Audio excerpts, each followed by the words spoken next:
Halo, apa kabar semuanya? Salam kenal dan selamat datang di channel Playlist ID. Setelah sebelumnya sempat membahas buah iblis tipe Zoan dan Paramecia, sekarang waktunya kita bahas buah iblis tipe Logia, tipe buah iblis yang sangat langka ditemukan di dunia One Piece. Dikatakan kelangkaan dari tipe ini sama dengan buah iblis mythical Zoan karena memang secara umum tipe Logia adalah yang paling kuat di antara dua tipe lainnya.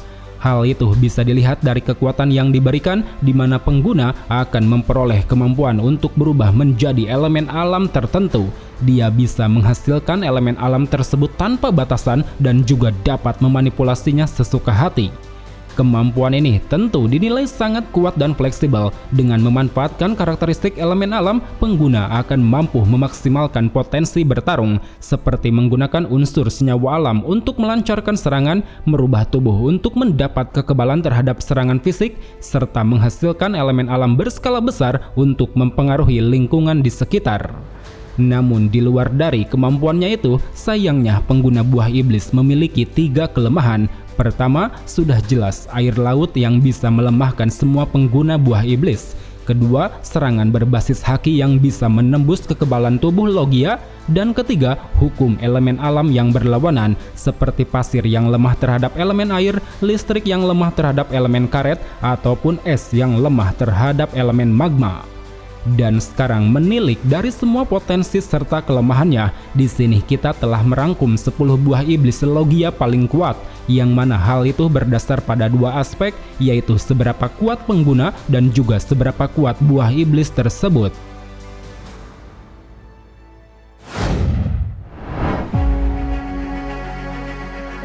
Moku Moku no Mi, pengguna Smoker. Ditampilkan dalam majalah One Piece volume 10, buah iblis Moku Moku no Mi memiliki bentuk bulat berupa gumpalan awan berwarna abu. Selaras akan hal itu, kemampuan yang diberikan buah iblis ini yaitu membuat pengguna dapat berubah menjadi manusia asap. Dia bisa meniru karakteristik elemen asap yang ringan, entah itu membuat tubuhnya sulit ditangkap, menjangkau area luas, ataupun terbang di udara dengan sangat bebas. Melalui kemampuan inilah, Smoker selaku pengguna sampai mendapat julukan sebagai pemburu putih. Hal itu dikarenakan dia sering menggunakan kemampuannya untuk meringkus para bajak laut. Selain itu, sebagai seorang wakil admiral, Smoker juga memiliki pemahaman lebih tentang dasar kemampuannya. Hal itu dapat dibuktikan dari bagaimana dia sangat selektif dalam memilih bagian tubuh yang akan dirubah, lihai dalam mengatur ketebalan asap, pandai dalam memanfaatkan tenaga asap, dan juga sangat mahir dalam menggunakan senjata batu laut. Terhitung di setiap aksinya, ada 5 teknik serangan yang pernah Smoker tunjukkan. Pertama, teknik Whiteout, merubah kedua lengan menjadi asap guna menjerat dan menangkap banyak orang sekaligus. Kedua, White Blow, melepaskan kebulan asap dari lengan untuk memberi dorongan kuat pada kepalan tangan. Ketiga, White Snake, membentuk asapnya seperti ular guna menjangkau target dari jarak jauh. Keempat, White Vine, merubah tubuhnya menjadi kolam asap yang berputar untuk menjerat target ke dalamnya. Dan terakhir, White Launcher, merubah bagian kaki menjadi asap guna meluncur di udara. Biasanya teknik ini digunakan bersama senjata batu laut. Hal itu bertujuan untuk mendaratkan serangan dengan kecepatan tinggi.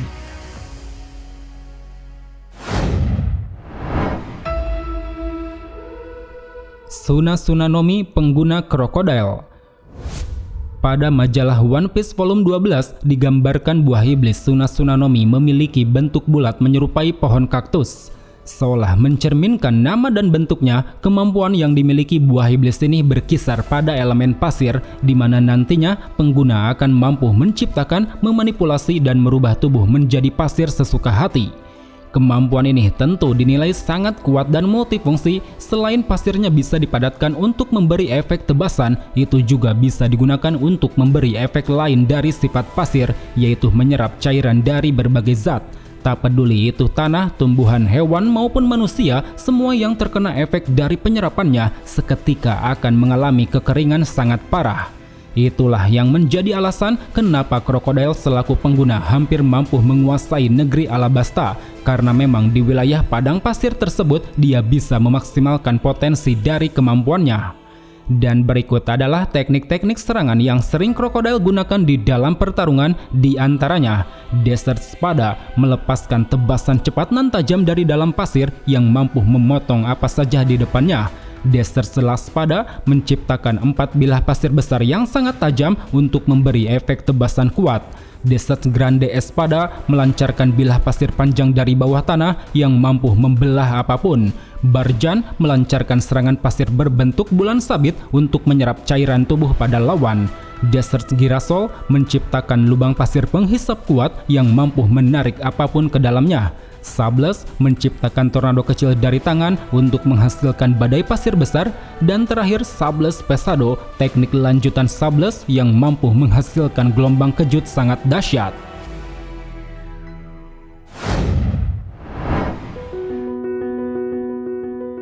Gasu-Gasunomi pengguna Sisar. Entah bagaimana bentuk buah iblis ini, tapi yang pasti Gasu-Gasunomi memiliki kemampuan untuk dapat menciptakan, memanipulasi, dan merubah tubuh pengguna menjadi elemen gas. Layaknya karakteristik gas yang hampa, pengguna akan mampu menyesuaikan bentuk tubuhnya sesuka hati. Dia bisa terbang di udara secara bebas dan dapat bersembunyi pada benda berukuran kecil. Di tangan Sisar yang seorang ilmuwan, buah iblis ini telah berhasil mencapai potensi penuh. Hal itu bisa dilihat dari bagaimana dia mampu memanipulasi elemen gas menjadi berbahaya, seperti menghasilkan gas beracun yang sangat mematikan, membuat gas peledak yang mudah terbakar, mengendalikan kadar gas oksigen di udara, serta menciptakan slime raksasa yang dapat menghasilkan ledakan racun. Berikut beberapa teknik mematikan yang pernah Sisar keluarkan, di antaranya yaitu Gas Rob melancarkan sulur gas beracun pada target untuk mengunci pergerakan sekaligus membuatnya mati keracunan. Karakuni menghilangkan semua kadar oksigen di area sekitar untuk membuat lawan sulit bernapas. Blue Sword menciptakan bilah api biru dari oksigen yang dapat digunakan untuk menebas dan membakar lawan. Gastile menembakkan gas menyala dari dalam mulut yang mampu menghasilkan ledakan panas saat bersentuhan. Nenshoukei Mioc Gas melepaskan gas peledak ke arah target guna melancarkan serangan api yang sangat besar. Gastanet melapisi target dengan puluhan slime kecil yang dapat diledakkan menggunakan sebuah alat pemantik. Roko menciptakan gas penetral racun yang mampu meniadakan gas pemusnah massal bernama Koro. Dan terakhir Shinokuni menyerap gas racun berwarna ungu pekat untuk membuat tubuhnya berevolusi. Selain meningkatkan kekuatan, racun yang dihasilkannya juga dapat membuat siapapun langsung mati dan membeku saat menyentuhnya.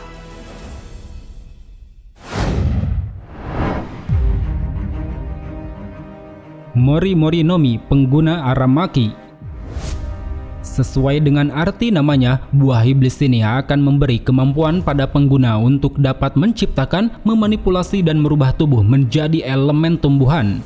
Aramaki selaku pengguna sering memanfaatkan setiap unsur tumbuhan untuk keperluan bertarung, terutama di bagian akar, di mana dia mampu merambatkan akar-akarnya ke segala arah, menjerat banyak lawan sekaligus, memperkuat pukulan, memberi tusukan tajam, ataupun menyerap cairan tubuh lawan sampai kering kerontang.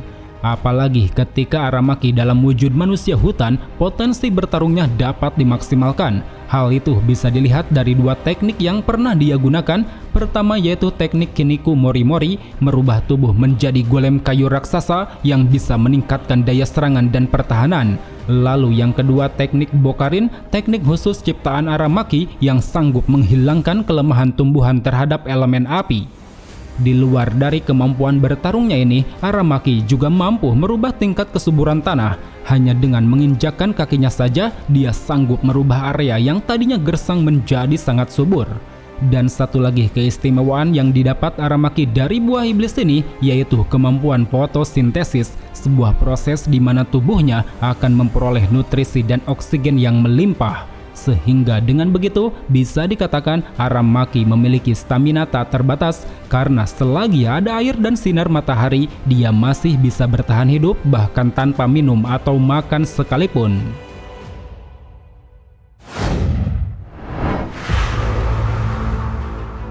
Mera-Mera Nomi pengguna es dan sabo. Buah iblis berbentuk kobaran api yang sempat dimiliki es ini memiliki kemampuan untuk dapat menciptakan dan memanipulasi elemen api. Dengan mengandalkan karakteristik api yang bersifat panas, es mampu melakukan banyak hal di dalam pertarungan, seperti membakar lawan sampai hangus, membuat benteng api pertahanan, menghancurkan banyak kapal dalam satu kali serang, meluluh lantahkan bangunan di sekitar, dan juga menciptakan ledakan api berkobar yang sangat dahsyat. Tercatat semasa hidupnya, Es sempat menunjukkan beberapa teknik serangan melalui buah iblis ini. Berikut di antaranya, Hiken merubah kepalan tangan menjadi api untuk melancarkan tinju api yang dapat menghasilkan kobaran hebat. Higan menggunakan kedua jari layaknya sebuah pistol untuk menembakkan rentetan peluru api. Enkai Habashira mengelilingi tubuh dengan kobaran api guna memberi efek semburan api besar secara terpusat. Hidaruma menggunakan banyak bola api berwarna hijau yang dapat diledakkan dari jarak jauh. Shinka Shiranui menciptakan senjata tombak api untuk dapat menusuk tubuh lawan. Jujika menyilangkan kedua jari telunjuk guna menembakkan tembakan laser api. Dan terakhir teknik terkuatnya yaitu Dai Enkai Entei menciptakan bola api berukuran besar yang sanggup menghancurkan sebagian pulau. Dan saat ini di tangan Sabo, kemampuan dari buah iblis merah-merah Nomi telah berhasil ditingkatkan. Terbukti melalui penguasaannya dalam menggunakan haki ditambah kemahirannya dalam ilmu bela diri Ryosuken, dia mampu melancarkan teknik kuat yang sanggup mengalahkan banyak orang.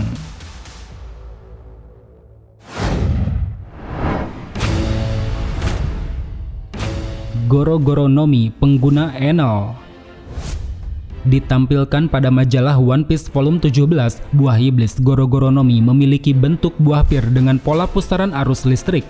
Kemampuan yang dimiliki buah iblis ini yaitu membuat pengguna dapat berubah menjadi manusia petir.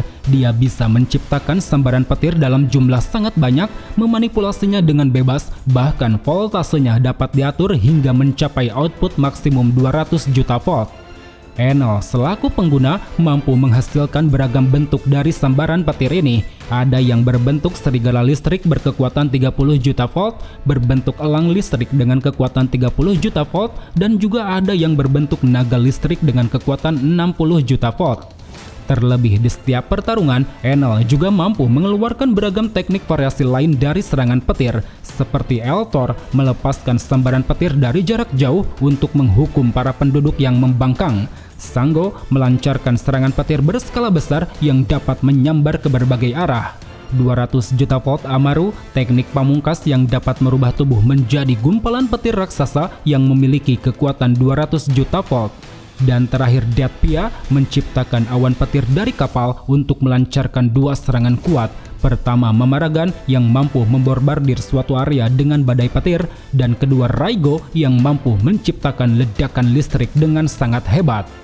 Selain itu, dikarenakan petir bisa menghasilkan energi listrik, Enel tentu mendapat keuntungan dari sifat listrik itu sendiri, seperti mampu memanfaatkan bahan penghantar listrik untuk melintas, memanfaatkan gelombang elektromagnetik untuk mengintai suatu area, memanfaatkan panas listrik untuk memanipulasi lapisan emas, serta memanfaatkan tegangan listrik untuk membuat jantungnya kembali berdetak. Bermodalkan semua kekuatan itulah, Enel mampu menguasai pulau langit seorang diri. Layaknya dewa, dia bisa mengetahui segala hal yang terjadi di sana dan juga menghukum siapapun yang membangkang padanya.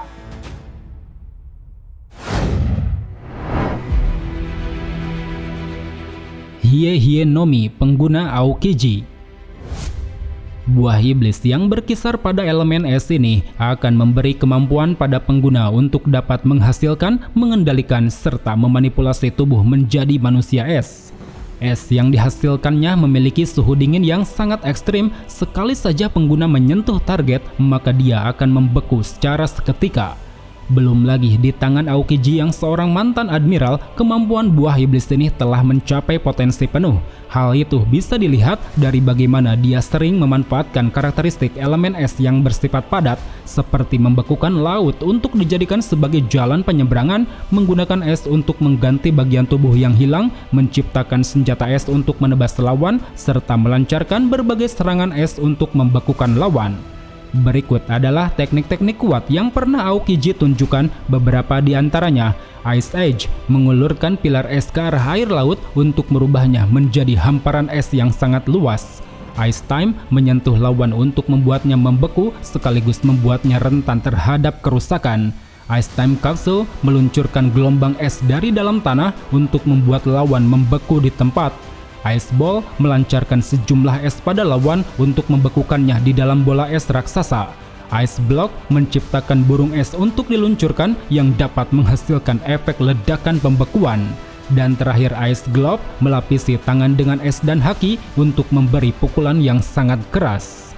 Melalui kemampuan es inilah tidak heran jika Aokiji dipandang sebagai sosok yang sangat kuat.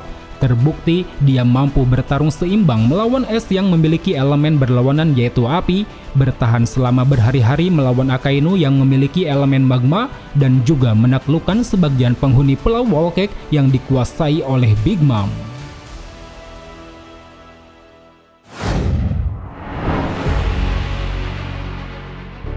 Pika Pika no Mi, pengguna Kizaru. Bisa dikatakan buah iblis Pika Pika no Mi merupakan salah satu tipe logia yang paling kuat. Hal itu memang wajar karena kekuatannya adalah mampu menghasilkan dan mengendalikan elemen cahaya. Dengan kemampuannya inilah Kizaru telah dianggap sebagai salah satu manusia tercepat. Seolah mencerminkan sifat cahaya, dia bisa bergerak dari satu tempat ke tempat lain dalam waktu singkat. Dan dengan daya dorong dari kecepatannya tersebut, Kizaru tentu mampu melesatkan serangan fisik yang cepat dan kuat. Entah itu pukulan maupun tendangan, semuanya sanggup menghempaskan musuh hingga terpental sangat jauh. Selain daripada itu, Kizaru juga dapat memanipulasi elemen cahaya ke dalam berbagai bentuk, seperti menciptakan kloningan tubuh yang berjumlah cukup banyak, menciptakan senjata yang bercahaya, serta menghasilkan serangan berbasis laser yang dapat menciptakan ledakan besar. Berikut adalah teknik-teknik yang pernah Kizaru keluarkan di dalam pertarungan, di antaranya Yata no Kagami melepaskan cahaya ke tempat yang dia inginkan untuk melakukan teleportasi ke tempat tersebut. Amaterasu menggunakan dua jari untuk memancarkan cahaya yang dapat menyilaukan pandangan lawan. Ama no Murakumo menciptakan pedang cahaya yang panjang untuk melancarkan tebasan. Dan terakhir Yasakani no Magatama menembakkan rentetan partikel cahaya mematikan yang dapat menyebabkan kerusakan parah pada apapun yang mengenainya. Berbekal semua kemampuannya ini, Kizaru tentu sangat dibutuhkan oleh Angkatan Laut. Selain memiliki kecepatan yang luar biasa, dia juga memiliki teknik laser yang sangat kuat. Saking kuatnya, pemerintah dunia bahkan sampai mengkopi teknik laser tersebut untuk diterapkan pada semua pasifista.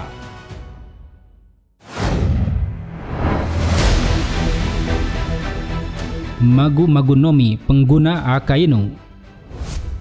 Tak usah diragukan lagi mengenai kemampuan buah iblis Magu Magu no Mi. Pasalnya buah iblis ini akan memberi kemampuan pada pengguna untuk dapat menciptakan, mengendalikan, dan memanipulasi elemen magma sesuka hati. Dikatakan magma merupakan elemen terpanas yang pernah ada. Bahkan saking panasnya, suhu yang dihasilkan melebihi elemen api milik es ataupun elemen api biru milik Marco. Dengan suhu panasnya yang luar biasa tersebut, Akainu tentu dapat memanfaatkan elemen magma di setiap pertarungan, terutama dari segi serangan di mana dia bisa melancarkan serangan pukulan kuat yang sanggup menembus tubuh lawan. Terhitung sampai sejauh ini, Akainu telah menunjukkan 4 teknik kuat dari buah iblis. Pertama, Daifunka merubah tangan menjadi gumpalan magma besar untuk melancarkan serangan destruktif yang dapat menghancurkan apapun. Kedua, Ryosei Kazan melesatkan rentetan tinju magma ke atas langit untuk menghujani lawan dengan puluhan meteor magma. Ketiga, Inugami Guren merubah tangan menjadi magma berbentuk anjing untuk melahap lawan yang ada di hadapannya. Serta terakhir, Meigo melancarkan pukulan magma pada lawan yang mampu menghanguskan bagian tubuhnya dari dalam. Melihat besarnya kekuatan ini, Akainu tentu menjadi sosok yang sangat ditakuti oleh semua orang. Bersama buah iblisnya, dia telah mengalahkan musuh-musuh yang sangat kuat, bahkan sekelas es yang sesama pengguna logia saja berhasil dia tumbangkan dalam satu kali pukulan.